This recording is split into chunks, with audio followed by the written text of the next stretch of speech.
Donc bonjour à toutes et à tous, bienvenue sur ce webinaire sur les aides financières à la rénovation énergétique de son logement. Euh, Avant toute chose, il fallait que je vous dise que donc il faut que je vous informe que ce webinaire est enregistré. Cet enregistrement a pour but de vous permettre de revisionner le replay sur notre chaîne YouTube. Vous ne serez pas enregistré car votre caméra et votre microphone sont coupés et vos questions posées dans l'onglet questions et réponses ou dans le chat ne sont pas visibles sur le replay.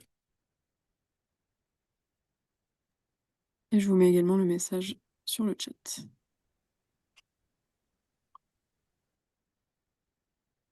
Alors, donc dans ce webinaire, on va commencer par une rapide présentation de l'Agence parisienne du climat et de Coach CoPro. Ensuite, on verra ensemble les aides communes à la rénovation énergétique pour les propriétaires occupants et les propriétaires bailleurs. Puis, on fera un point sur les aides spécifiques aux propriétaires bailleurs. Et enfin, on terminera par une session de questions-réponses. Je précise maintenant que le support de présentation qui vous est présenté aujourd'hui vous sera transmis par mail dans les jours qui suivent le webinaire. Donc, comme je disais, votre webcam elle n'est pas activée, votre micro n'est pas activé, et donc si vous avez des questions à poser, je vous invite à les poser dans l'onglet questions et réponses qui s'affiche en bas de votre écran normalement. Donc, l'Agence parisienne du climat et Coach CoPro. Donc, l'Agence parisienne du climat, nous sommes une agence locale de l'énergie et du climat qui fonctionne sur la ville de Paris. Et nous avons comme mission de permettre la mise en œuvre des plans climat et de la ville de Paris et de la métropole du Grand Paris. Nous sommes également le guichet unique de la rénovation énergétique à Paris et nous faisons donc partie du réseau des espaces conseils France Rénov'. Tout au long de l'année, pour mener à bien nos missions, nous organisons plusieurs événements, donc sur différentes thématiques comme la rénovation énergétique, la végétalisation, l'installation de panneaux photovoltaïques, l'atténuation et l'adaptation au changement climatique. Vous pourrez retrouver toutes ces informations sur notre site internet de l'APC. Au quotidien, nous, on travaille avec l'outil Coach CoPro. C'est aussi un outil pour vous. Vous pourrez y retrouver un certain nombre de ressources, d'exemples de copropriétés qui ont été rénovées, et également un annuaire où vous pourrez retrouver tout un ensemble de professionnels référencés dessus, que ce soit des architectes, des bureaux d'études, etc. Donc voilà, donc ça c'est une capture d'écran de cet annuaire. Et aujourd'hui, nous sommes présents donc pour un rendez-vous copro, euh, qui est donc une série de webinaires organisés tous les mois pour explorer différentes thématiques autour de la rénovation énergétique en copropriété principalement, et donc pour vous aider à avancer dans votre projet de rénovation. Vous pourrez retrouver toutes ces informations sur l'onglet agenda de notre site internet et la vidéo du webinaire sera disponible sur notre chaîne YouTube en replay quelques jours plus tard. Pour animer et pour animer ce webinaire, donc on sera deux. Donc moi, David Goutal, qui suis chargé de mission conseil et accompagnement et mobilisation des copropriétés du 18e arrondissement pour l'Agence parisienne du climat. Et moi, Lou Tristram, qui suis également chargée de mission, conseil, accompagnement et mobilisation des copropriétés, mais plutôt sur le 12e arrondissement et un petit bout du 11e et un petit bout du 20e. Et maintenant, je vais donner la main à Lou pour qu'elle vous parle des aides communes au PO et au PB. Oui, je reprends le partage d'écran. Hop. Est-ce que tout le monde voit bien mon écran? C'est bon, on le voit. Ok, parfait. Donc, pour aborder un petit peu les aides à la rénovation énergétique à l'échelle du logement, on peut déjà se poser la question de pourquoi on veut rénover. Donc au-delà des économies d'énergie que ça peut permettre, il y a aussi la question du confort, puisque après rénovation, on a un confort thermique bien plus important. On peut aussi, vouloir améliorer, valoriser son patrimoine, en profitant d'une valeur verte suite à sa rénovation, contribuer à la transition écologique tout simplement ou, se conformer à la réglementation, qui a tendance à être, de plus en plus restrictive au fil des années. Quand on pense à la rénovation énergétique, se pose aussi la question des postes de travaux à envisager. Il y a les postes de travaux auxquels on pense, assez souvent, comme le changement des fenêtres, des portes-fenêtres, l'isolation par l'intérieur des murs. Mais il y a aussi, tous les systèmes, donc le système de ventilation, le système de production d'eau chaude, le système de production de chauffage. Et donc nous, dans ce webinaire, on va se concentrer sur la rénovation énergétique à l'échelle de votre logement, pas forcément de la rénovation énergétique à l'échelle de la copro, même s'il y a beaucoup de choses à faire aussi. Donc là, vous avez un petit schéma avec les quelques exemples de travaux que vous pouvez envisager. En termes de rénovation énergétique, l'une des aides dont vous avez sans doute, déjà un petit peu entendu parler et une des plus importantes aussi à l'échelle nationale, c'est MaPrimeRénov'. MaPrimeRénov', c'est une aide de l'Agence nationale de l'habitat qui se décline sous 2 parcours. Vous avez un parcours qu'on appelle pour la rénovation d'ampleur et un parcours pour la rénovation par geste. Dans tous les cas, il y a un certain nombre de conditions à respecter. Il faut que le logement soit une résidence principale, il faut qu'il ait plus de 15 ans. Les travaux doivent, respecter les critères, techniques définis par l'ANA et vous devez recourir impérativement à un artisan RGE. RGE, c'est l'abréviation pour dire reconnu garant de l'environnement. Vous avez, d'ailleurs un annuaire qui recense, tous les artisans RGE.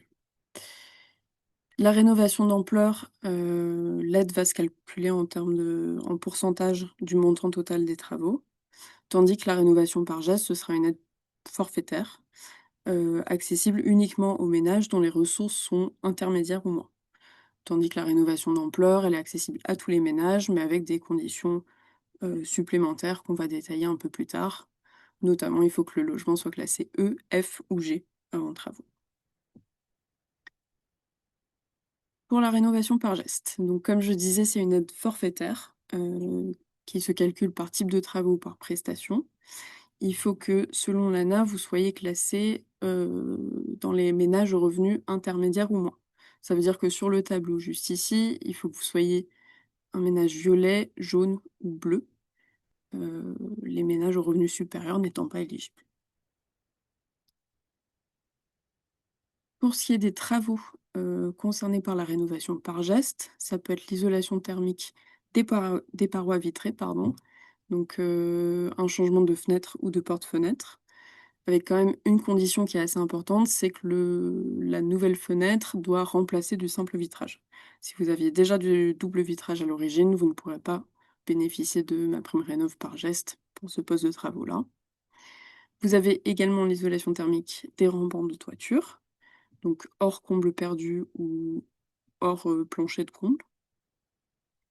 Et vous avez un certain nombre de systèmes de production de chauffage et d'eau chaude sanitaire, notamment les pompes à chaleur RO, les chauffe-eau thermodynamiques et les poêles à bois ou granulés. Ouais, et ensuite si vous avez aussi la ventilation double flux et l'audit énergétique non réglementaire ou la dépose de cuves à fioul. Dans tous les cas, en fin de présentation, on vous remettra toutes nos ressources, des ressources utiles auxquelles vous pourrez avoir accès, dont les postes de travaux éligibles. Quelques précisions sur la rénovation par geste. Vous pouvez bénéficier éventuellement d'une avance si vous êtes un ménage aux ressources très modestes. Cette avance, elle peut aller jusqu'à 50 du montant de la prime et au total, tous travaux confondus, vous ne pouvez pas dépasser 20 000 € par logement sur 5 ans. L'aide MaPrimeRénov' par geste, elle est cumulable avec d'autres aides, jusqu'à un certain taux, qui s'appelle le taux d'écrêtement. On vous l'a remis juste ici. Donc par exemple, si vous choisissez de cumuler à la fois MaPrimeRénov' et ce qu'on appelle les C2E, les certificats d'économie d'énergie, et que vous êtes un ménage aux revenus très modestes, ça veut dire que jusqu'à 90 du montant des travaux éligibles peut être subventionné par ces deux aides-là. Pour la rénovation d'ampleur, le fonctionnement est assez différent. C'est un pourcentage du montant total des travaux de rénovation énergétique qui varie en fonction de l'ambition du projet et en fonction des revenus. Donc ça va de 10 à 80 du montant total des travaux éligibles, avec, comme pour MaPrimeRénov' par geste, un taux d'écrêtement en fonction des autres aides que vous cumulerez.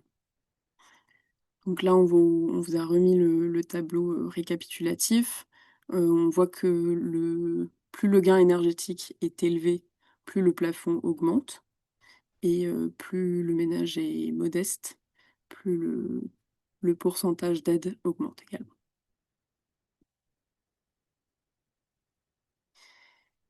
Pour MaPrimeRénov', d'ampleur, c'est un parcours un peu plus exigeant en termes de conditions d'accès. D'abord parce qu'il faut prévoir 2 postes de travaux minimum sur l'isolation thermique, donc par exemple, les murs et les fenêtres. Hem, Vous pouvez pas combiner, disons l'installation d'une PAC et les murs. Il faut vraiment que ce soit 2 postes d'isolation. Pour, heu, pour, heu, pour attester d'un gain énergétique, il faut également faire réaliser un audit énergétique. Donc ça vous permet à la fois de vérifier que vous êtes bien un logement E, F ou G avant les travaux et que vous gagnez 2 étiquettes énergétiques sur le DPE à l'issue des travaux. Pour toute la démarche, il faut impérativement être suivi par un MAR, un accompagnateur rénov'. MAR, c'est mon accompagnateur rénov'.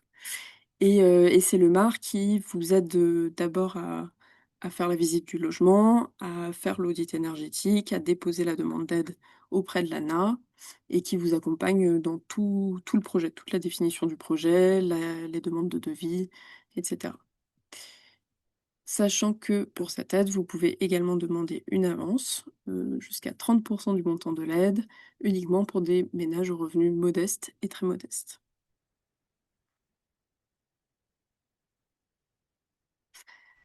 Quel que soit le parcours que vous choisissez pour MaPrimeRénov', les étapes sont sensiblement les mêmes.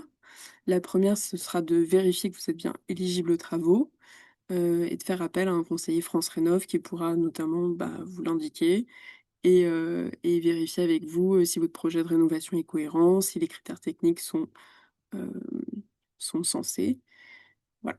Ensuite, vous créez votre compte sur le site de l'ANA. Vous sélectionnez votre accompagnateur rénov', donc le fameux MAR que j'évoquais juste avant et vous élaborez le projet de travaux petit à petit en concertation avec le MAR. Donc c'est à ce moment-là qu'on va solliciter les devis d'artisans, qu'on va monter le dossier de demande de subvention, et bien définir quels sont les postes de travaux qu'on va viser dans sa rénovation. Suite à cela, on vient déposer sa demande de subvention. Petite précision, les devis doivent toujours être non signés, autrement la demande de subvention peut être, refusée et une fois la demande de subvention acceptée, vous pouvez démarrer les travaux et à l'issue des travaux, une fois toutes les factures acquittées et les travaux, réceptionnés avec le MAR, vous pouvez déposer la demande de versement. Donc quel que soit le parcours, que ce soit d'ampleur ou par geste, vous suivez à peu près les mêmes étapes. Sachant que par exemple, pour la sélection de l'accompagnateur rénov', ça vaut uniquement pour le parcours rénovation d'ampleur. On a également les certificats d'économie d'énergie qui sont, hem, aussi au niveau national, qui peuvent, être appliqués sur des rénovations par geste avec un seul poste de travaux, mais aussi pour des rénovations globales. Ce sont des aides qui dérivent du principe de pollueur-payeur, c'est-à-dire que l'entreprise polluante, doit compenser ses émissions carbone en rachetant, enfin en comment dire? En aidant les ménages consommateurs à réduire leur consommation. Donc l'État impose une obligation aux fournisseurs et distributeurs d'énergie de faire des économies d'énergie et une fois cette consommation réduite, il faut que le fournisseur d'énergie atteste de cette diminution pour recevoir un certificat d'économie d'énergie. Plus l'économie d'énergie est importante, plus le certificat d'économie d'énergie est grand. Voilà, donc on vous a remis ici le petit schéma explicatif. Très concrètement, pour un ménage qui se lance dans une rénovation, vous avez des fiches standardisées par poste de travaux où toutes les conditions d'éligibilité des travaux sont détaillées et les modalités de calcul de la prime le sont aussi. Ensuite, vous faites une simulation de prime C2E, donc soit via un comparateur, soit en allant directement au fournisseur d'énergie et en demandant quel serait le montant de la prime. Et ensuite, vous déposez un dossier de demande de subvention avant de vous engager dans des travaux. Le professionnel, comme pour les autres aides, il doit être reconnu garant de l'environnement et les devis doivent être non signés au moment de déposer sa demande de subvention.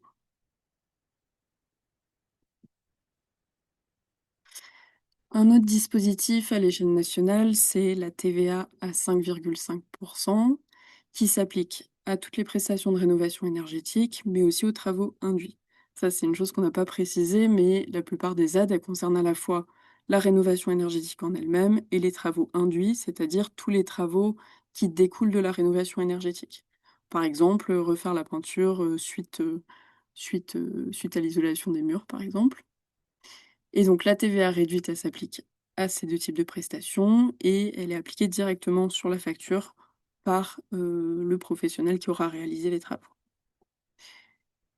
Les conditions, il faut que le logement soit une résidence principale ou secondaire, qu'il soit achevé depuis plus de 2 ans et non pas 15 ans comme pour les autres aides.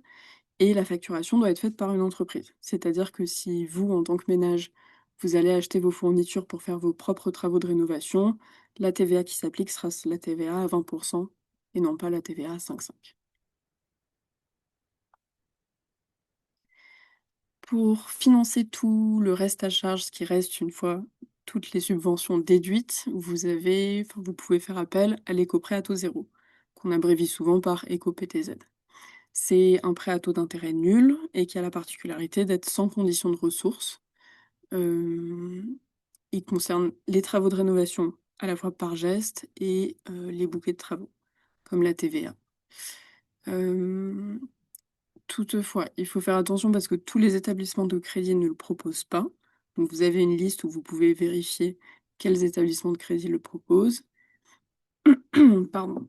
Et comme pour la TVA, la résidence doit être principale et avoir été achevée il y a plus de 2 ans au début de la date des travaux.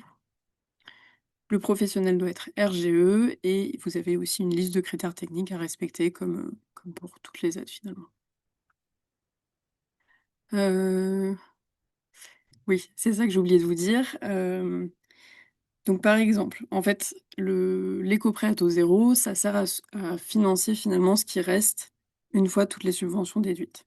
Donc c'est ce qu'on appelle le reste à charge. Donc si par exemple sur 1 000 € de travaux, vous avez une subvention de 600 €, le reste à charge de 400 €, vous pourrez solliciter un éco-prêt à taux zéro pour le financer. Le montant, il varie en fonction de l'ambition des travaux et non pas des revenus du ménage. Et donc plus vous avez des travaux ambitieux, plus le montant empruntable sera important. Pour le remplacement simple des fenêtres, par exemple, c'est 7 000 € maximum. Pour une rénovation globale à plus de 35 de de gains énergétiques, on peut aller jusqu'à 50 000 € empruntables et la durée du prêt, elle peut aussi aller jusqu'à 20 ans. Et enfin, la dernière aide que je voulais vous présenter, c'est le prêt avance rénovation. heu, pour lequel il y a exactement les mêmes conditions que l'éco-prêt à taux zéro, sauf que vous devez être un ménage aux revenus modestes et très modestes et être propriétaire occupant. C'est un prêt, hypothécaire d'un montant maximum de 50 000 € et il a la particularité d'avoir 10 premières années sans, taux d'intérêt. Le remboursement, il est fait soit au moment de la vente ou au moment de la succession. Heu, pour les intérêts, pardon, pour le prêt en lui-même, c'est au moment de la vente. Et donc comme, l'éco-prêt à taux zéro, il y a quelques établissements de crédit qui le proposent, mais il faut bien vérifier auprès de votre banque, que c'est le cas.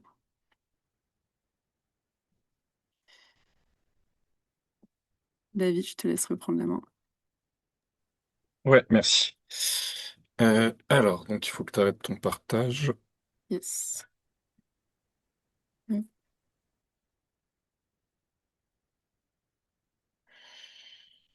Hop.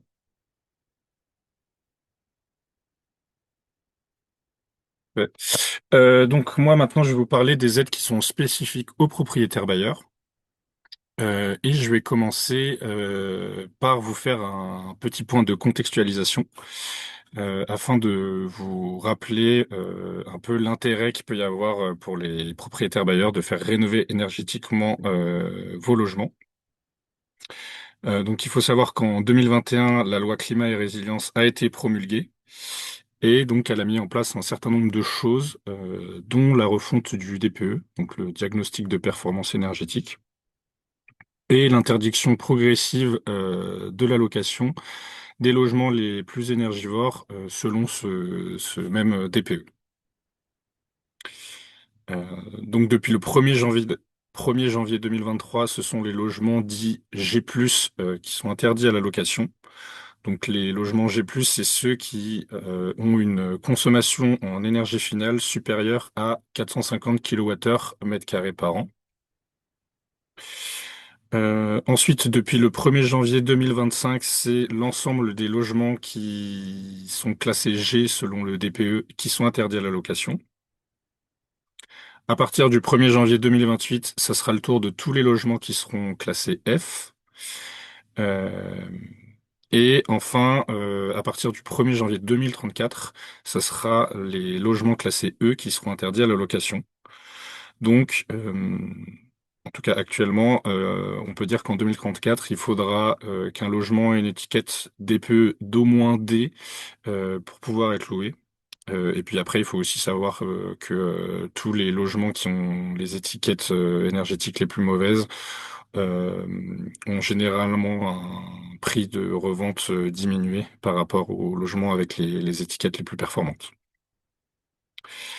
À noter que toutes ces interdictions de location dont je viens de parler, elles s'appliquent aux nouveaux contrats de location conclus, renouvelés ou alors tacitement reconduits à compter de la date d'interdiction.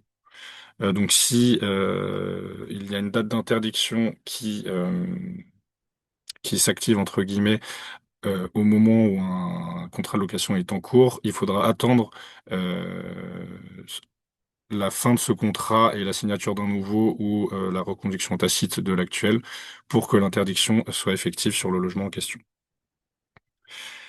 Sinon, en plus de cette interdiction de location, il y a ce qu'on appelle un gel des loyers.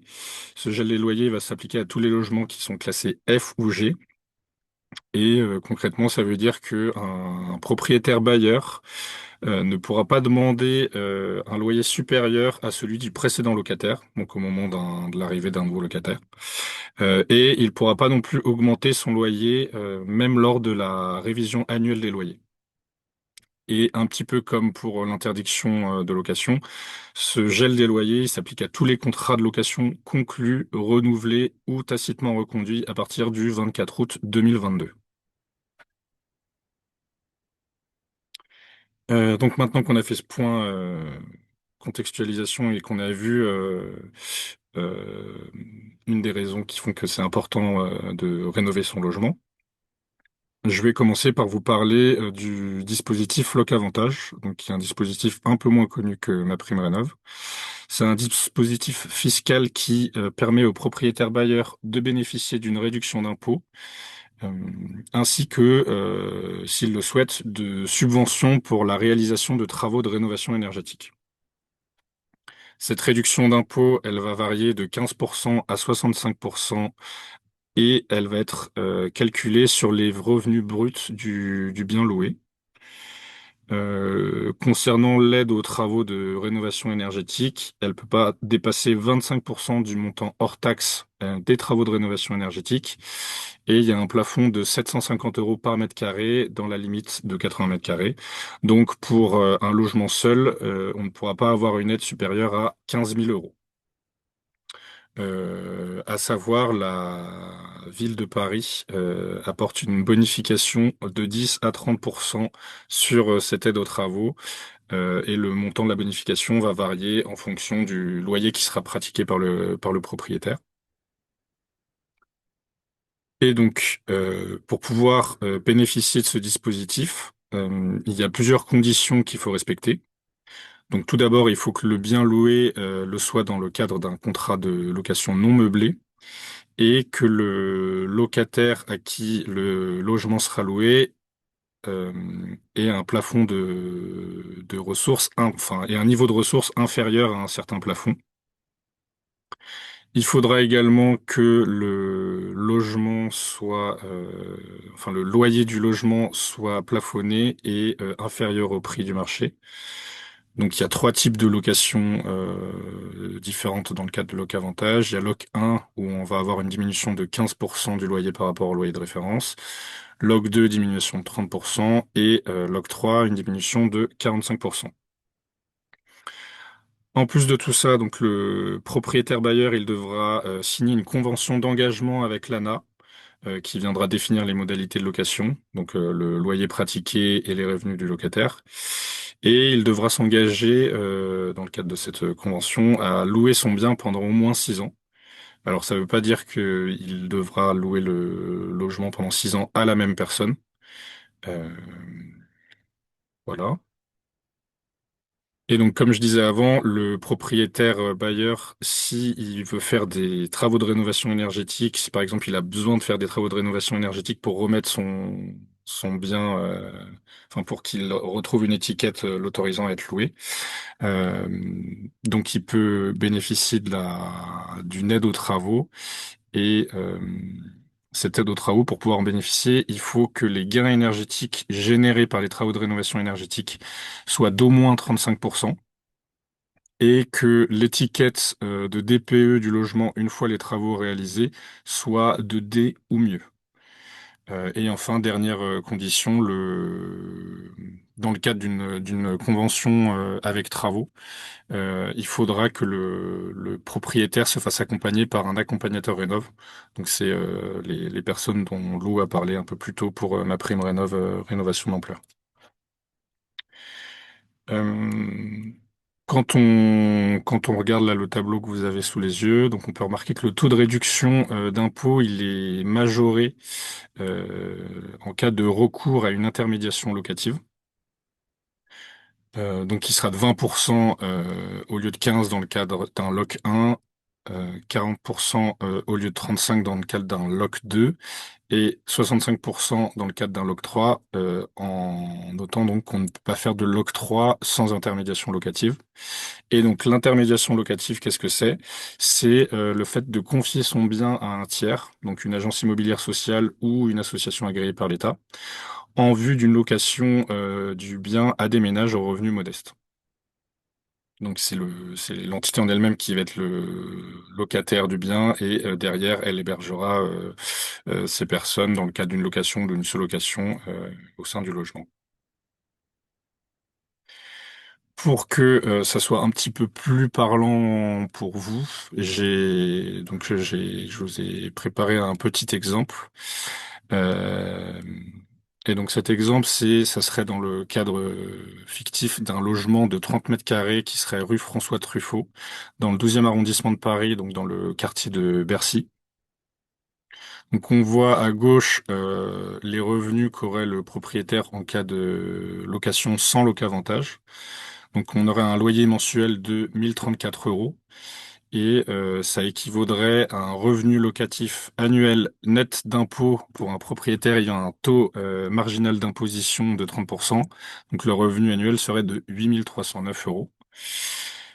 Maintenant, on prend le même logement et cette fois-ci, on passe par Loc Avantage et donc on passe par Loc 1 qui est donc, je le rappelle, une décote de 15% par rapport au prix du loyer et une réduction de 15% euh, sur les revenus, sur les impôts sur le revenu du logement. Euh, voilà.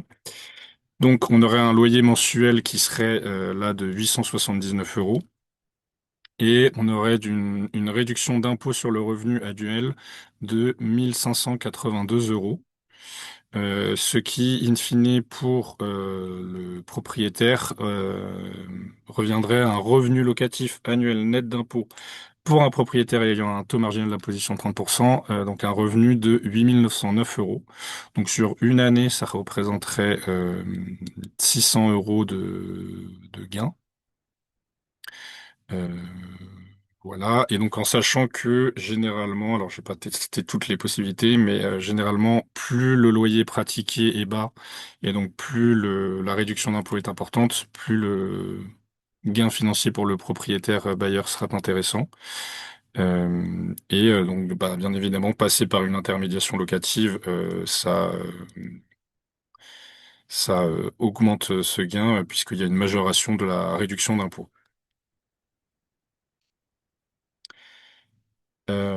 Maintenant, pour pouvoir avoir recours justement à cette intermédiation locative, à Paris, il y a un dispositif qui existe qui s'appelle Louer solidaire et sans risque. Et donc, c'est un dispositif qui a été créé par la ville de Paris en 2007. Et il permet d'accueillir des familles qui sortent d'un hébergement à l'hôtel, des jeunes issus de l'aide sociale à l'enfance et des réfugiés. Euh, donc pour les propriétaires bailleurs, donc en plus de la bonne action que ça pourrait représenter, ça permet également d'être accompagné dans la gestion et la location du bien en question. Mais en plus de ça, ça permet de bénéficier d'une garantie de paiement du loyer. Donc même en cas d'inoccupation du logement, par une personne, le paiement des loyers serait garanti par l'entité, par l'intermédiation locative.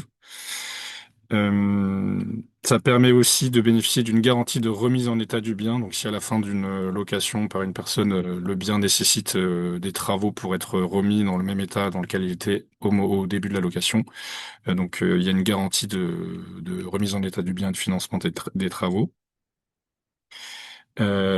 Et donc,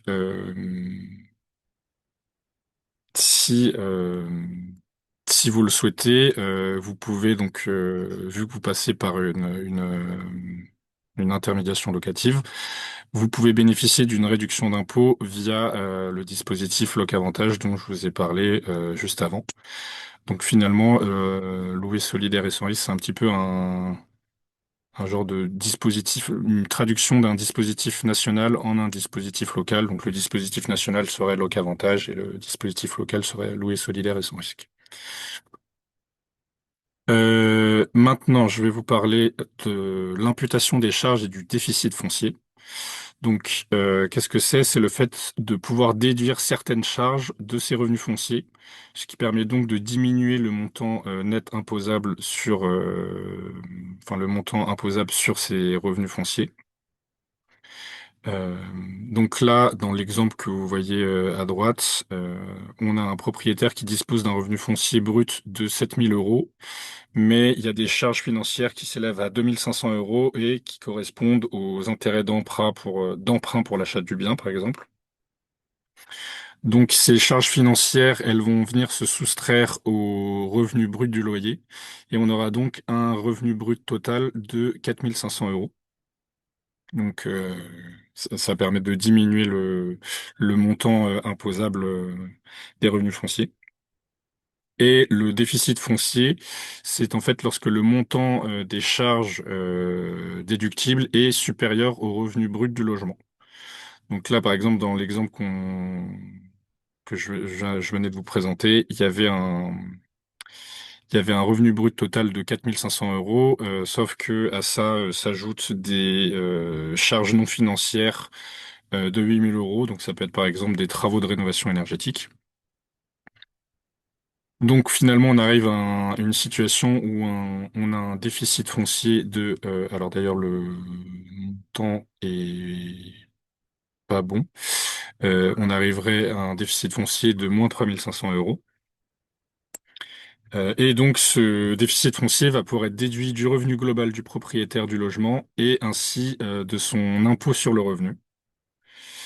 Maintenant, pour qu'un propriétaire puisse bénéficier de ce dispositif, il y a plusieurs conditions à respecter.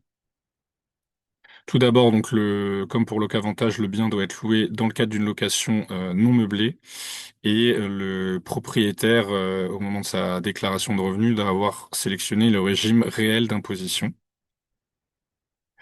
Euh, et donc, petit détail, mais pas des moindres, la limite annuelle d'imputation sur le revenu global du déficit foncier est de 21 000, donc c'est le montant maximum que vous pourrez déduire sur vos revenus globaux.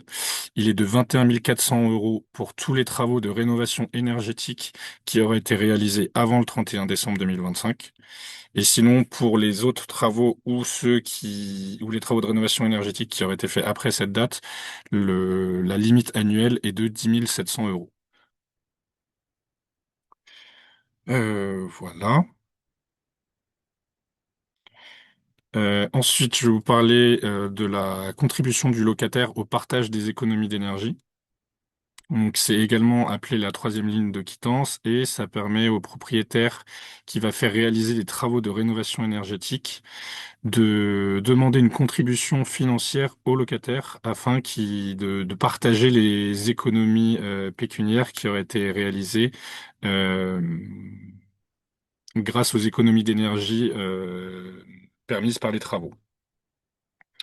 Donc, bien évidemment, pour que cette demande de contribution puisse se faire, il y a quelques conditions à respecter. Donc, encore une fois, le bien doit être loué dans le cadre d'une location non meublée. Le propriétaire, il devra avoir engagé une consultation préalable avec le locataire. Euh, les travaux qui seront réalisés, donc les travaux qui vont permettre les économies d'énergie, ils doivent bénéficier directement au locataire. Euh, et, alors, comment dire ça? Et donc du coup, pour que ça puisse être demandé, il faudra soit que le propriétaire fasse réaliser un bouquet de travaux, donc c'est-à-dire parmi une liste de travaux déjà définie à l'avance, donc des travaux de rénovation, ou alors il pourra s'orienter vers une option de performance énergétique globale, et donc les travaux nécessaires pour atteindre cette performance énergétique globale euh, devront avoir été définis au préalable grâce à une étude thermique. Euh, Et le montant de la contribution que le locataire donnera au propriétaire, en tout cas que le propriétaire pourra exiger auprès du locataire, il va être défini en fonction d'un certain nombre de choses, donc en fonction du type de travaux qui ont été réalisés, donc bouquet de travaux ou performance énergétique globale, de la date de construction du logement et du nombre de pièces du logement.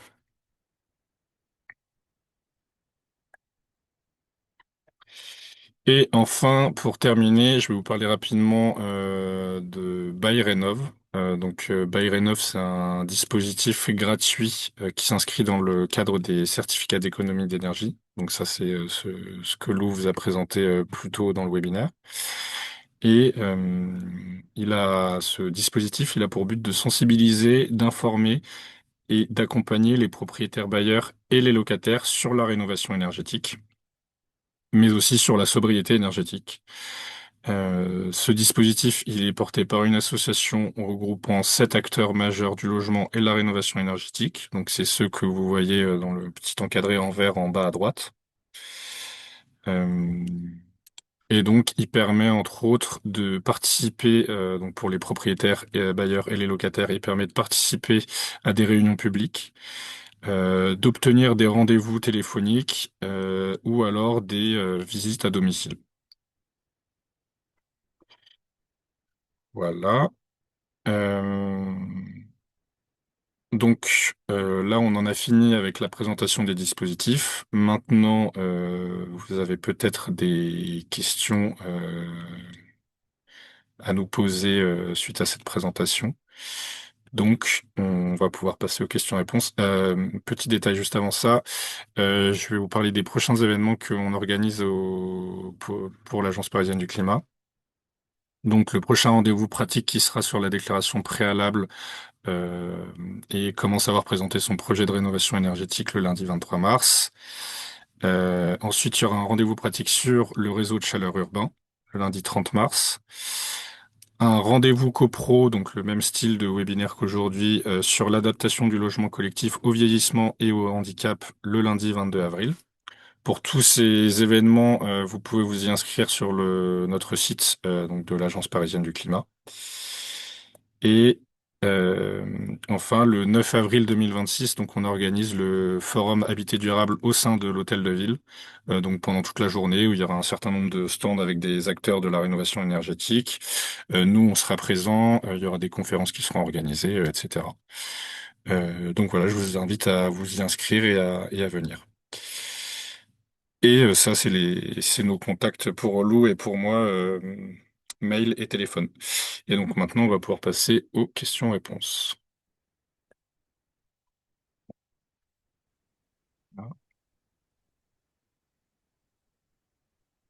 Alors, idéalement, posez vos questions dans l'onglet questions-réponses. C'est plus simple pour nous pour les retrouver derrière. Faut-il refaire un DPE lors du renouvellement du bail? Ça dépend de quand date votre DPE. S'il date d'avant 2021, oui, il faut en faire un. Sinon, j'ai un doute, mais il me semble que c'est tous les 10 ans qu'il faut refaire un DPE. Oui, c'est ça, c'est tous les 10 ans.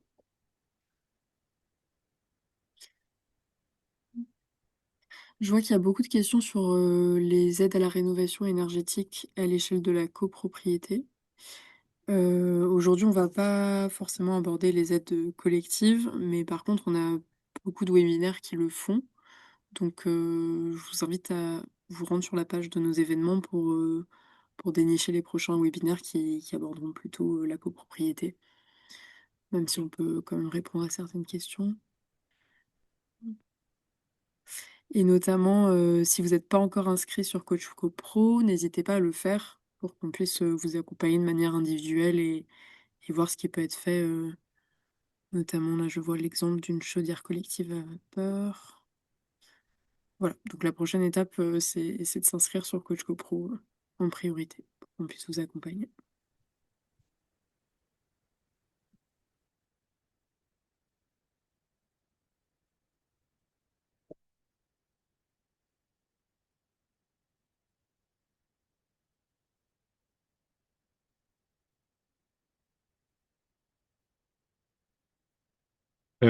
Alors, il y a une question sur la donation à son enfant pour une rénovation énergétique d'une résidence principale. Je vous avoue que je ne saurais pas répondre moi à cette question. Donc là, je vous invite plutôt à vous tourner vers l'ADIL. Donc c'est l'Agence départementale de l'information et du logement.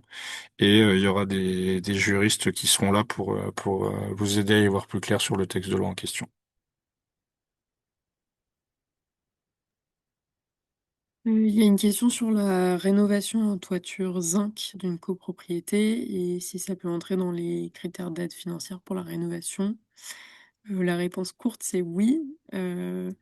Soit c'est pris en charge par la copropriété et à ce moment-là, ça rentrera dans le cadre d'aide collective, soit c'est le copropriétaire concerné qui prend en charge l'ensemble des travaux et à ce moment-là, ça peut rentrer dans une rénovation d'ampleur.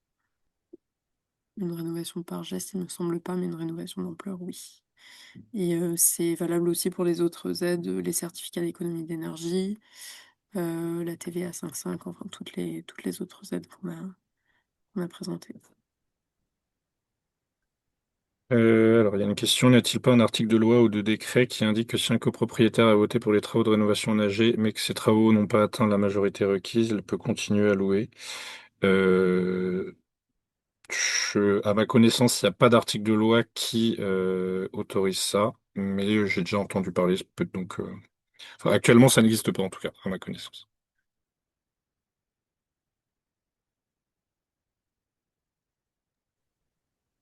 Il y a aussi des questions sur l'aide à la réalisation d'un audit énergétique ou DTG pour une copropriété.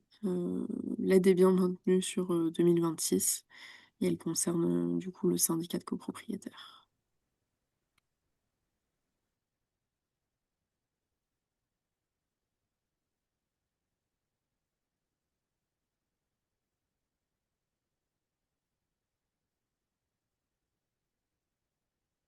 Un bailleur de bureau peut-il bénéficier de cette aide? Du coup, je veux bien que vous précisiez de quelle aide vous parlez. Maintenant, là tout de suite, a priori, je dirais non, parce que normalement, la totalité des aides qui ont été présentées, c'est pour des logements d'habitation. Donc, si c'est pour louer des bureaux, a priori, c'est pas possible.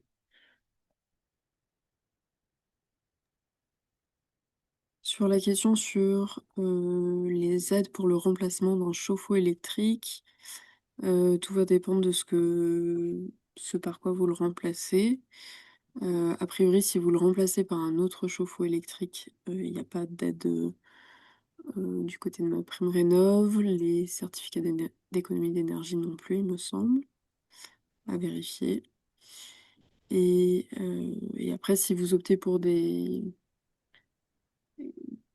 comment dire, des chauffe-eau thermodynamiques, par exemple, là, ça peut rentrer dans le cadre de MaPrimeRénov' par geste, ou d'une rénovation d'ampleur. En fait, ça dépend beaucoup du remplacement de chauffe-eau. Alors, quelqu'un a demandé, peut-on cumuler la réduction d'impôt loc avantage et tous les autres frais déductibles? A priori, je dirais que oui. Maintenant, moi, personnellement, j'ai jamais eu connaissance de ce cas-là. Mais a priori, les deux dispositifs sont compatibles, donc je pense que c'est possible.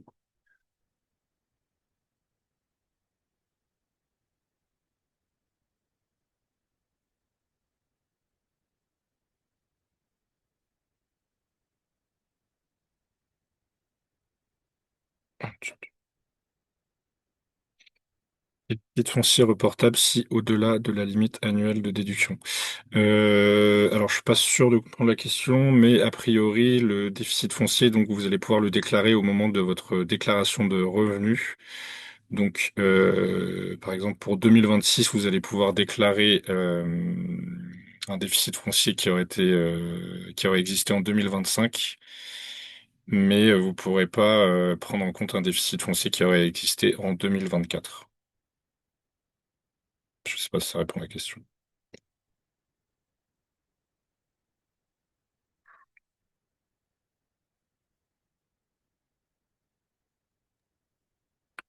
Sur la question sur un logement destiné à la location avec des propriétaires pardon, en indivision, il me semble, alors à vérifier, mais il me semble que c'est les revenus du représentant unique de l'indivision qui sont pris en charge pour le calcul des aides.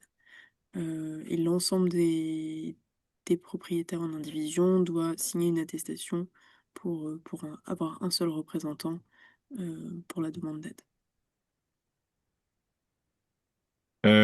Bonjour, pour résumer, aucune aide pour des locations meublées. Alors non, c'est juste que les dispositifs que moi j'ai présentés là, c'était des aides, c'était des dispositifs pour des locations non meublées.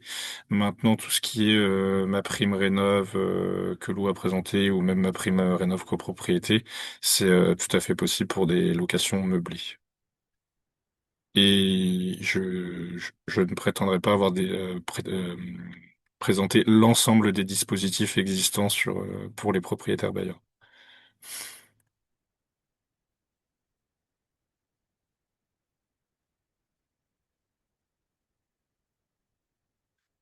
Les dispositifs présentés sont exclusivement individuels, oui.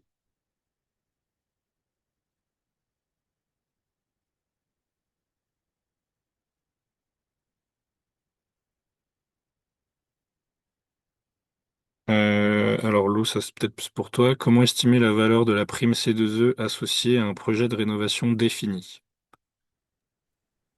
Bonne question. Donc la première étape, c'est de bien vérifier que les travaux que vous avez envisagés sont bien éligibles. Ensuite, vous pouvez faire une simulation en ligne. Il y a beaucoup de comparateurs qui existent pour essayer d'estimer le montant. Et pour avoir vraiment le montant exact, c'est au moment de déposer la demande d'aide auprès du fournisseur d'énergie ou du pollueur. Euh, je ne sais pas si ça répond à votre question, mais c'est assez, oui, en fait, c'est assez difficile d'avoir un montant précis tant qu'on n'a pas vraiment fait la demande et qu'on n'a pas contacté le fournisseur d'énergie ou l'obligé. Allez-vous faire un webinaire sur les aides financières de la copropriété? Oui, il y en a eu un la semaine dernière. Maintenant, j'ai pas la date en tête. Lou, si tu l'as, n'hésite pas. Non, je sais pas quand ce sera le prochain. Mais en tout cas, vous pouvez aller regarder pareil sur notre site internet de l'Agence parisienne du climat. Normalement, vous pourrez retrouver le prochain webinaire sur les aides financières en copropriété. Le DPE est-il devenu obligatoire en 2026? Et si oui, quelle est la procédure? Donc oui, le DPE est obligatoire depuis même avant 2026. Et la procédure, bah, ça va être de contacter un diagnostiqueur certifié pour qu'il vienne dans votre logement et qu'il attribue une étiquette énergétique à votre logement. Et ça fait partie des documents obligatoires à fournir pour vendre ou louer un logement. Sur la question sur les C2E et la possibilité de l'utiliser sur une rénovation d'ampleur en copropriété, oui, vous pouvez faire appel au certificat d'économie d'énergie dans ce cadre-là aussi, mais les conditions sont pas tout à fait les mêmes et du coup il faudra plutôt se référer au webinaire sur les aides en copro pour avoir les conditions exactes. Ok. Et pour le prochain webinaire sur les aides en copropriété, il me semble que c'est le 23 avril. Donc vous pouvez aller vous inscrire sur le site de l'Agence parisienne du climat. Si au titre de la copropriété, le DPE collectif est E, comment savoir que le DPE au titre comment savoir quel est le DPE au titre d'un logement étage intermédiaire? Bah du coup, pareil, il faudra faire vous-même un DPE individuel. Parce que donc le DPE collectif est bien à différencier du DPE individuel, même si généralement, c'est pas tout le temps le cas, mais généralement les logements dans des étages intermédiaires vont avoir des notes de DPE meilleures que le DPE collectif de la copropriété. Mais quoi qu'il arrive, il faudra que vous ayez votre propre étiquette individuelle.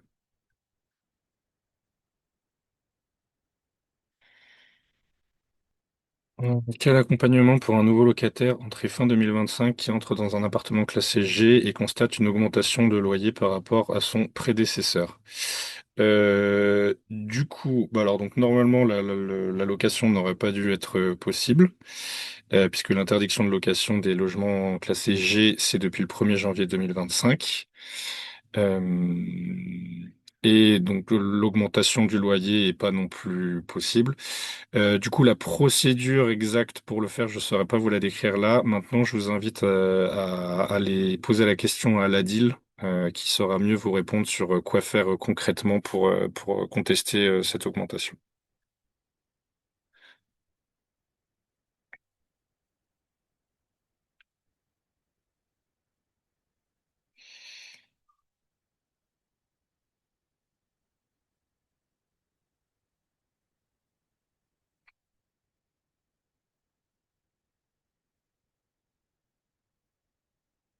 Alors là, on t'entend pas, Lou, si tu essaies de parler.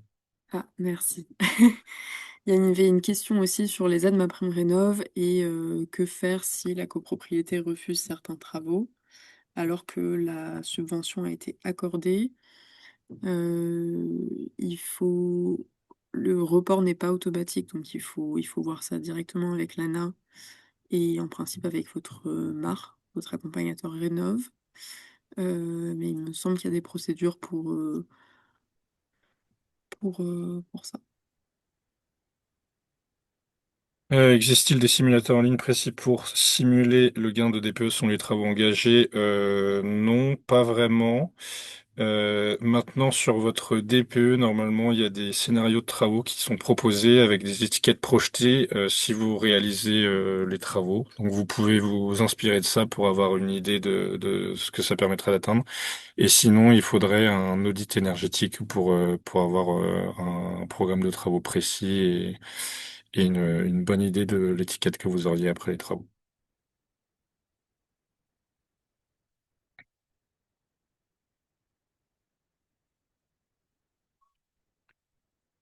Sur la question des aides individuelles qui peuvent être, dont les demandes peuvent être regroupées et portées par une seule assistance à maîtrise d'ouvrage, oui, c'est possible. Il y a certains AMO qui font les demandes individuelles.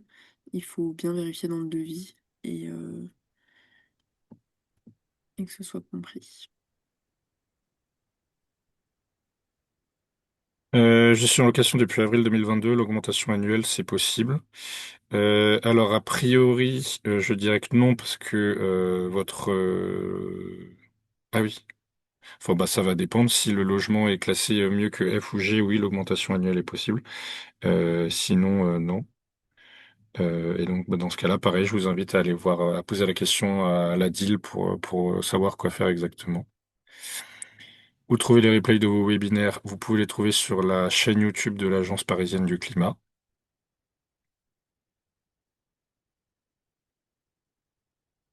Combien de temps la réponse de l'ANA? On ne saurait pas vous dire. C'est pas nous qui nous occupons de gérer les dossiers de demande de subvention. C'est donc la délégation locale de l'ANA à Paris qui s'en occupe.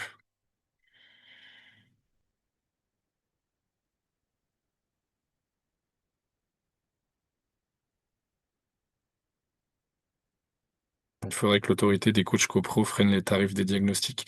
Bah malheureusement, on n'a pas ce pouvoir. Mais si on vous a fourni un devis, par exemple, trop cher, vous pouvez faire des demandes de devis à plusieurs diagnostiqueurs pour pouvoir les comparer entre eux. Le DPE est-il obligatoire? Que se passe-t-il s'il n'est pas fait? Oui, il est obligatoire. Normalement, vous ne pouvez pas louer ou vendre un bien si vous n'avez pas ce DPE. Maintenant, si vous êtes propriétaire occupant du logement, c'est pas un problème en soi.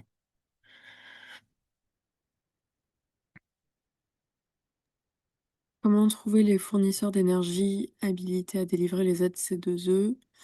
Vous pouvez utiliser les comparateurs que j'ai évoqués pendant la présentation ou bien si vous connaissez des fournisseurs d'énergie de tête, aller chercher un par un. Mais je vous conseille plutôt d'utiliser un simulateur.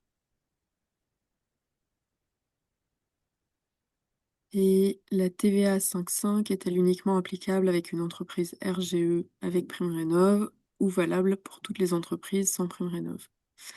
La TVA à 5,5, elle est bien indépendante des autres aides. Donc même si vous faites appel à aucun autre dispositif d'aide, vous pouvez bénéficier de la TVA à 5,5. Et il ne faut pas forcément que l'entreprise soit RGE de mémoire. Ça peut être une entreprise non reconnue garante de l'environnement.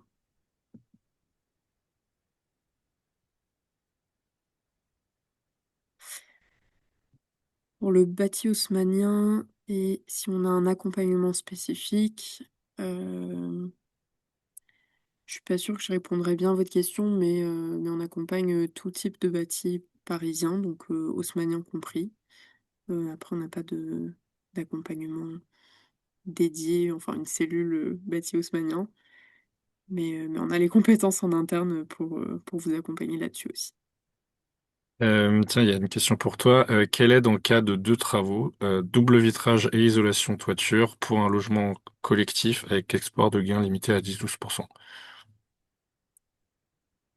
Euh, un logement. Je pense que Si ce les serait dans le cas travaux d'un ils vous logement servent, individuel. ouais, dans le cadre d'un logement individuel, du coup, vous pourriez faire appel.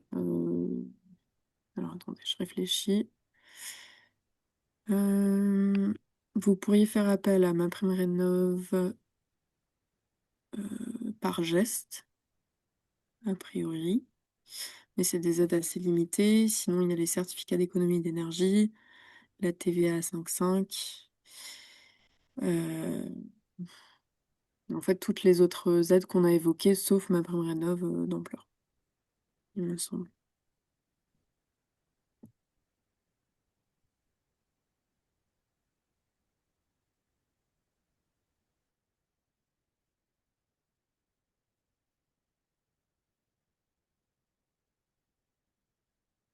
Je suis inscrit à Coach CoPro et je voudrais que quelqu'un puisse venir visiter notre petite copropriété Centre Paris. Je n'obtiens pas de réponse d'Antonin Meyer. Merci de m'aider.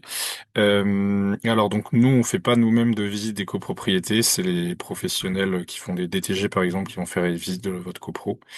Et sinon bah le conseiller en question a beaucoup de demandes donc il vous répondra le plus tôt possible, mais vous pouvez le relancer par mail si nécessaire.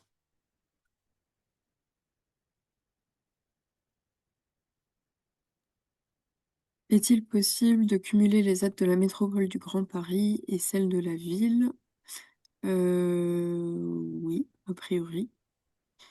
Je pense que les 2 aides, auxquelles vous faites référence, c'est peut-être, l'aide DTG et l'aide de la métropole du Grand Paris pour la maîtrise d'œuvre et les 2 peuvent être, cumulés.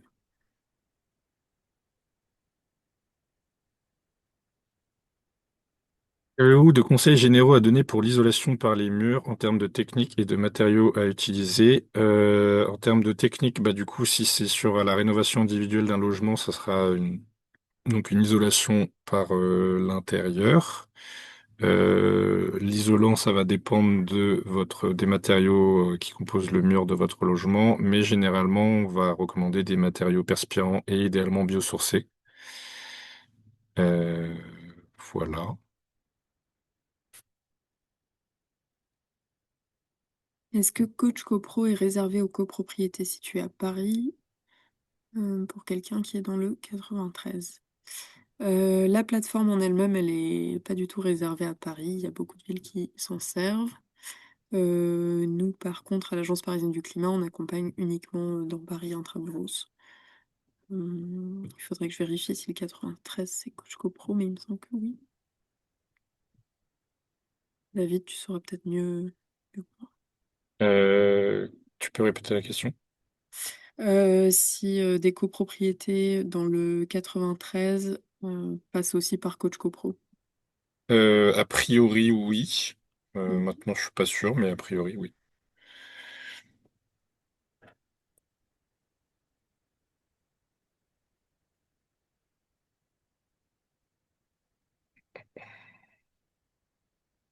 Est-il une aide pour faire un DPE ou un audit énergétique dans son logement?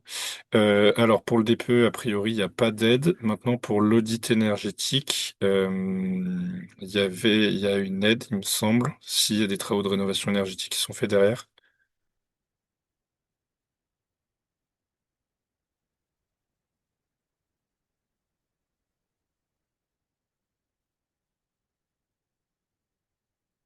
Et donc, l'aide serait via ma prime rénov. Un changement de chaudière à condensation peut-elle avoir une TVA à 5,5? Non, la TVA sera de 20% pour les chaudières à condensation, toutes les chaudières à gaz ou fioul d'ailleurs.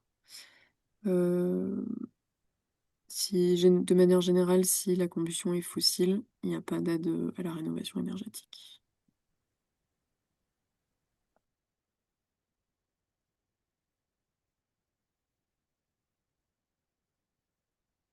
Isolation par intérieur impossible dans nos petites pièces de 3 mètres sur 4 mètres et isolation extérieure interdite car dans le périmètre de Montmartre, comment faire?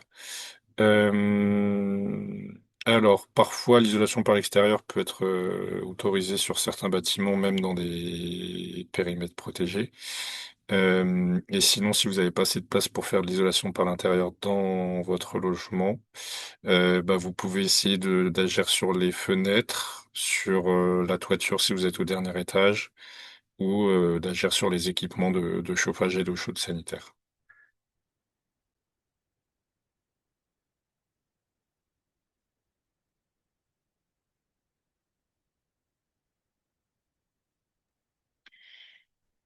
Dans le cadre d'une rénovation d'ampleur d'une copropriété, vaut-il mieux gérer les aides au niveau de la copro ou que chaque copropriétaire gère ses aides?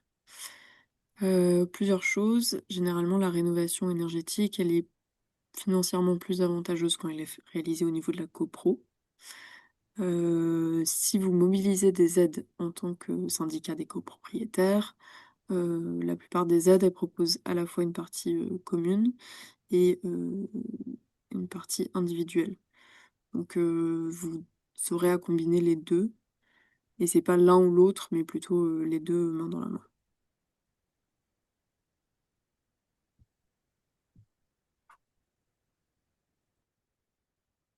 Je suppose que la révision de loyer associée à une rénovation énergétique est encadrée.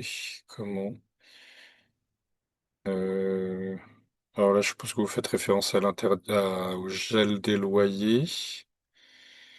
Du coup, donc si le logement est classé F ou G, c'est pas possible d'augmenter le loyer. Et maintenant, s'il l'est pas, il y a donc une révision du loyer qui est possible. Mais alors là, je serais pas capable de vous dire exactement quels sont les calculs pour savoir de combien vous pouvez augmenter le montant du loyer. Est-ce que l'isolant Tri-Iso Super 12 Boost Air posé en toiture pour une rénovation peut avoir une aide financière ou une réduction fiscale? Je ne saurais pas vous répondre pour cet isolant spécifiquement, mais on vous mettra dans la présentation quelques ressources, y compris le lien vers le guide des aides financières de l'ANA, donc l'Agence nationale de l'habitat, qui récapitule l'ensemble des critères techniques à respecter pour les aides. Vous pourrez vérifier que cet isolant-là respecte bien les critères. Nous sommes un syndic bénévole, accompagnement par un architecte éthique préférable à Paris avec propriétaire bailleur. Alors, si vous... Enfin, ça dépend de l'ampleur du projet. Si vous faites un poste de travaux, par exemple, c'est pas forcément nécessaire. Maintenant, s'il y a plusieurs postes de travaux ensemble, ça peut être une bonne idée de solliciter un architecte. Et après, si c'est des travaux à l'échelle de la copropriété qui, par exemple, modifieraient l'aspect extérieur du bâtiment, oui, c'est recommandé aussi de passer par un architecte. Est-ce que pardon, le solaire photovoltaïque est autorisé à Paris premier sur les toits en général et un toit zinc intérieur courette, peu visible? Euh, Alors, il sera a priori pas interdit, il me semble. Après, ce que vous pouvez faire, c'est consulter le plan local d'urbanisme pour vérifier quelles sont les conditions sur votre parcelle. Et de manière générale, c'est un projet à ne pas écarter définitivement tant qu'il n'a pas été étudié. Mais dans tous les cas, ça requiert une concertation avec les ABF, donc les architectes des bâtiments de France, et avec la direction de l'urbanisme pour que ça se passe au mieux. Et sur les toitures zinc, inclinées, je suppose, c'est techniquement un peu plus compliqué, parce qu'il n'y a pas forcément de... Il y a des entreprises qui proposent des panneaux à poser sur du zinc. Elles sont pas encore forcément assurées. Donc, à voir. Il faudrait étudier le projet un peu plus pour savoir s'il est faisable ou pas. Alors, vous avez parlé d'une contribution du locataire à la rénovation énergétique du logement qu'il occupe. Comment se calcule-t-elle? Alors, le montant de la contribution, ça va dépendre de si vous avez fait les deux gestes d'isolation ou alors la rénovation énergétique globale. Si c'est les deux gestes d'isolation, dans ce cas-là, c'est 10 euros pour un logement d'une pièce principale, 15 euros pour un logement de deux ou trois pièces principales et 20 euros pour un logement de quatre pièces principales ou plus. Donc ça, c'est par mois. Et si c'est une performance énergétique globale avec une étude thermique, là, c'est en gros un partage des économies, donc à hauteur de 50% maximum avec le locataire. Euh, Voilà, et juste petit détail, c'est que tous les logements qui ont été construits avant 48, c'est que les bouquets de travaux qui peuvent être faits, donc les deux gestes d'isolation et donc le montant fixe. Et pour les logements construits entre 48 et 89, c'est soit le bouquet de travaux, soit la performance énergétique globale. Et après, pour les logements construits après 89, c'est pas possible de demander une contribution au locataire. À quel service de la ville de Paris s'adresser pour savoir si l'on est autorisé à faire une isolation par l'extérieur? Donc, il faudra s'adresser et à la direction de l'urbanisme de la ville de Paris et le plus souvent aussi au service des architectes des bâtiments de France. Peut-on mettre une pompe à chaleur dans la cave? A priori, oui. Les caves et les sous-sols en général peuvent être utilisés pour l'installation d'une pompe à chaleur. Pour rester sur les pompes à chaleur, à Paris, peut-on mettre une pompe à chaleur sur un balcon au 5e étage?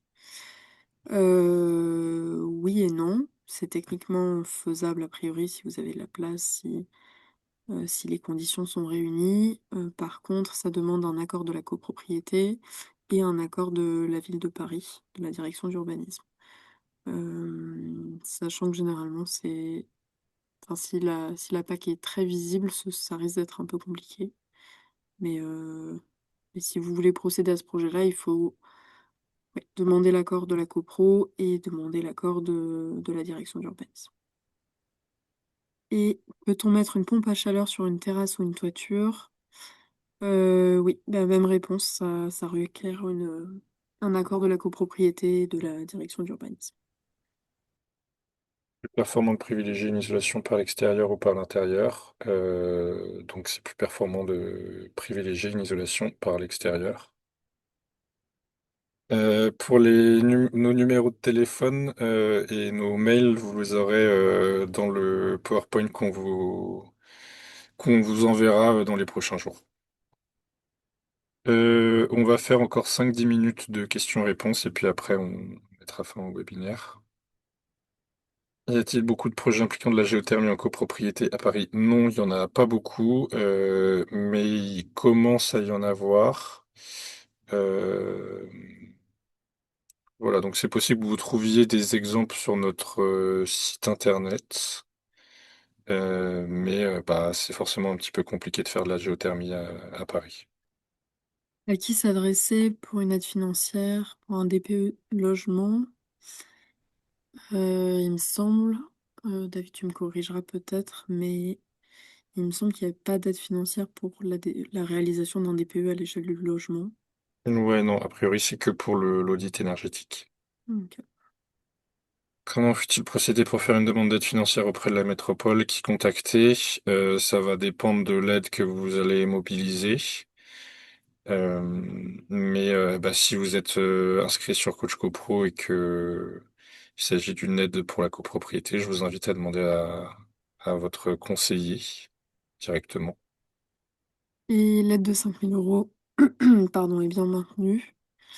Et il faut demander à votre conseiller ou conseillère direct. Alors, à qui s'adresser pour cette aide financière audit énergétique? Alors ça, je vais vérifier, mais il me semble que c'est via ma prime rénov pour une rénovation par geste. J'ai compris que les devis ne doivent être signés qu'après réception des accords des aides. Exact. Oui, c'est ça. Il faut impérativement recevoir l'accord préalable d'aide avant de signer le devis. Et on distingue bien l'accord préalable pour le montant de l'aide et le versement de l'aide qui intervient à la fin des travaux. Pour l'aide à l'audit énergétique, donc c'est bien pas via ma prime rénov pour une rénovation par geste. Euh, c'est conditionné à la réalisation d'au moins un geste de travaux parmi ceux recommandés dans l'audit. Et juste cette aide ne sera pas disponible pour les propriétaires aux revenus, aux ressources supérieures. Voilà.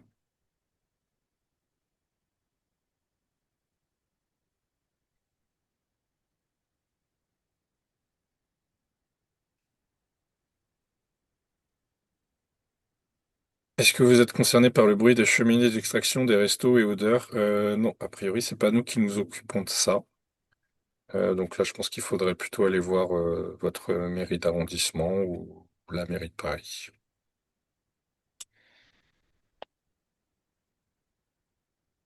Et le support de présentation vous sera envoyé sur les mails via lesquels vous vous êtes inscrit.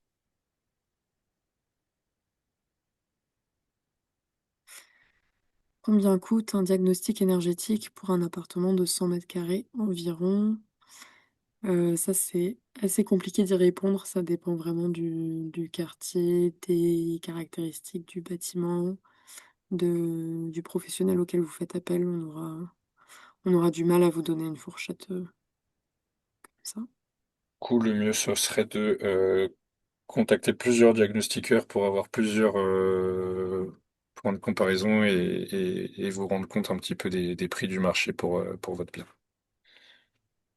Et vous pouvez toujours contacter un conseiller France Rénov aussi si vous avez plusieurs devis et que vous savez pas bien les distinguer ou que vous vous posez des questions sur ce qui est inclus ou pas. Normalement, le conseiller France Rénov peut vous aider là-dessus.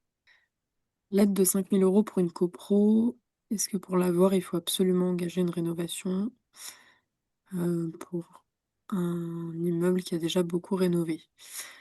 Non, vous n'êtes pas obligé d'engager une rénovation à l'issue du chèque DTG de 5 000 €. En revanche, si votre copropriété a déjà fait beaucoup de travaux et qu'il y a assez peu de potentiel pour une rénovation globale, on vous conseillera plutôt de vous orienter vers un projet de plan pluriannuel de travaux et un DPE collectif, qui sont compris dans le DTG, mais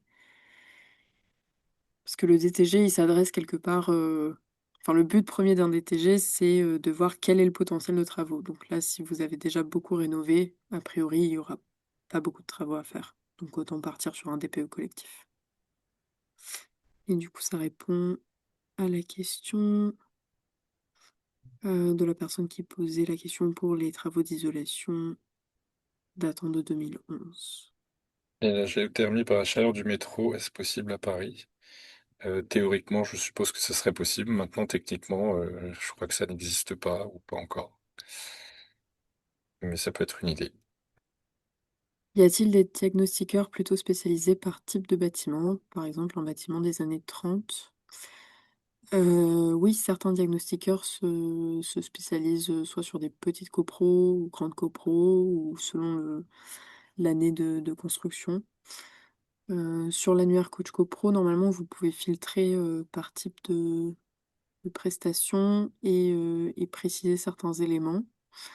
Généralement, les diagnostiqueurs ont aussi pas mal de références, donc je vous conseillerais plutôt d'aller voir ce qu'ils ont réalisé, enfin, quelles sont leurs références de manière générale et voir s'il y a le type de bâtiment que vous cherchez. Et du coup, donc comment partons sur un DPE collectif? Bah, du coup, pour ça, il faut vous diriger vers un professionnel capable de faire un DPE collectif. Donc pour ça, vous pouvez en trouver sur notre annuaire Coach CoPro. Et vous leur faites une demande de devis de DPE collectif. Idéalement, vous faites des demandes de devis à plusieurs professionnels. Et ensuite, vous en sélectionnez un. Et donc, à la PC, si vous êtes inscrit sur Coach CoPro, votre conseiller de copropriété, conseiller d'arrondissement, pourra vous aider à relire les devis et à faire votre choix. Et je pense qu'on va arrêter là, sauf si tu as une dernière question. Non, je pense qu'on peut s'arrêter là. Ok. Donc, bah, merci à tout le monde d'avoir suivi le webinaire. On vous enverra la présentation par mail dans les prochains jours. Voilà, et vous pourrez retrouver le replay du webinaire, pareil, dans les prochains jours sur notre chaîne YouTube. Merci à Merci tous et bonne beaucoup. soirée. Bonne soirée.